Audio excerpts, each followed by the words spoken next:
So my case for the Salton Sea. What I'm thinking is if we had more biodegradable fertilizers and pesticides, as well as any other chemicals that are used upon the fields of Imperial Valley. For one, the residue is what really does the damage, and that's why you have to wash, you have to flood to clean some of the stuff out. And the only thing that's going to grow is not seedlings, but basically some cases seedlings, but that's why you get this labor-intensive agricultural work down here. But anyways,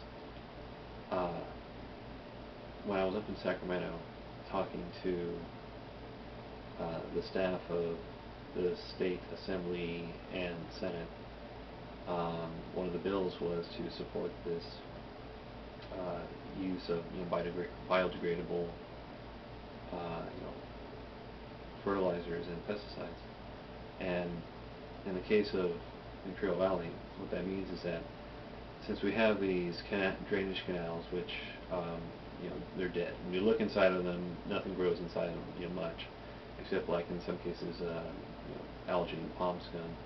But even then, in some cases, it just kind of dies off. And I think the reason for that, in fact, like other parts of the plants that line the canal die off, is because of all the chemicals within the water. And this is why when people walk their dogs, the dogs like to run and jump in there. But the thing is, that the dog has now contaminated itself, and so the people have to, they actually stop. And they really discourage their animals going into the canal. But hey, there is a clean water canal they can get into.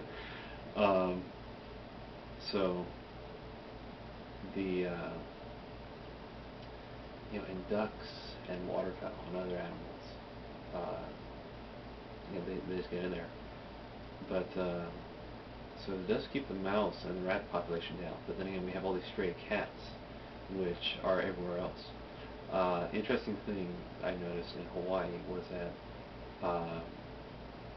parts of the island where they had all this rainfall, they would have these drainage canals. Well, the drainage canals went straight out to sea, and they're set in such a way that basically if regardless if it's dry, it's going to work. But they would get all this backflow from the ocean, and as a result, they'd also get all these fish that would come in and do whatever. But in some cases, there's a place out near a mall, and another place near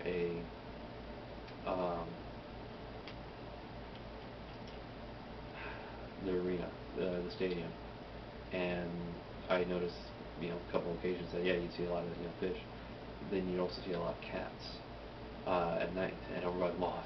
It's like holy cow, there are literally hundreds of cats, in this huge empty thing, and it's because I guess like all the fish that hadn't quite escaped or whatever. So it's pretty interesting. But what I'm thinking is that there are some stray animals here in El Centro and other places, and if there's a more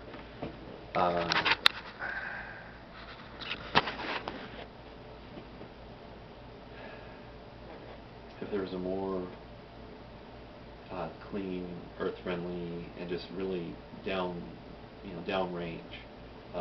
friendly, because frankly, that's really what we got to consider is every action we do is going to have an effect downrange, either to someplace else or someone else. And in the case of Imperial Valley, I think that's what we're just kind of like we need to tweak. We need to adjust that in a slight small way.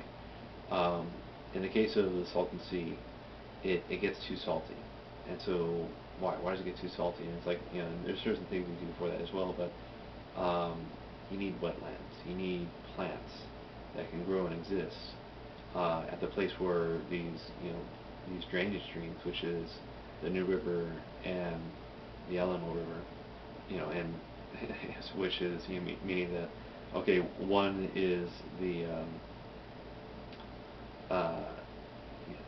the Alamo River is a river of kind of just runoff from the canals, all the leftover water that just didn't make it in, and it's also got all this, chemicals inside of it.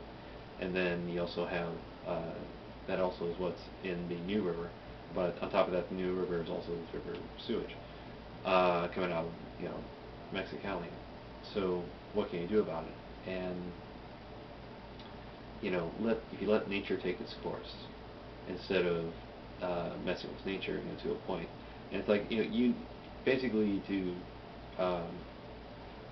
right now, it's kind of curious if you need so much of this rain per se, but it's all about horticulture, and I think it would take, just, you've got to get some smart minds together just to say, okay, hey, how can we set it up so that, basically, if we don't have to send somebody up to do something, we're cleaning up our own, atmosphere, because we don't get wind that blows it out. If we do, it's because it kind of shifts it around. But it's also downrange. What's going on with the water into the Salton Sea? What's going on with the Salton Sea? Sorry, I'm just all over the place.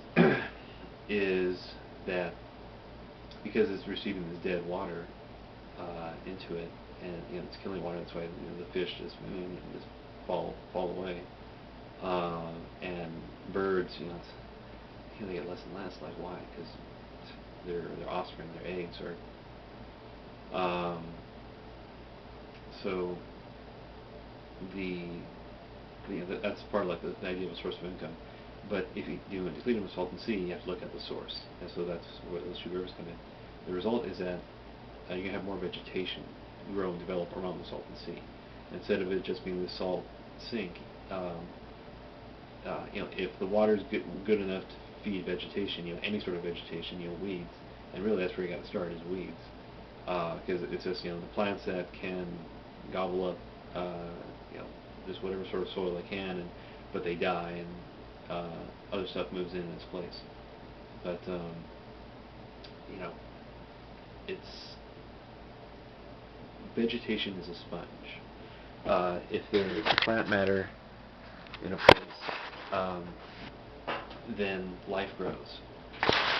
If there's plant matter in space, that means life is growing, but it's also moisture is being retained in that plant matter. And in the case of what they're doing with green technology in cities, is they say, hey, it's, green roofs. And what's the idea of a green roof? Is that, well, you get all this rainwater, and where does rainwater go? Oh, we want to channel it away. But what if it's like, there's this, it's kind of, that's a lot of water, and you could actually use that water for something else. They're like, oh, really? And so they set it up so that, you just have a green vegetation layer on top, and that just naturally soaks up a lot of rainwater, and then, but it drains through down into drains, and it's filtered, channeled, and then bam, it's used as toilet water, and or it's even, it's clean enough, even washing your hands, or dishes water, and or even drinking water in some cases. But in the case of Salton Sea, what you're looking at is, if you have more vegetation there, it soaks up more water, which helps add to the precipitation, humidity effect. Create clouds, create rain. So that's what I'm saying. That's what I'm thinking.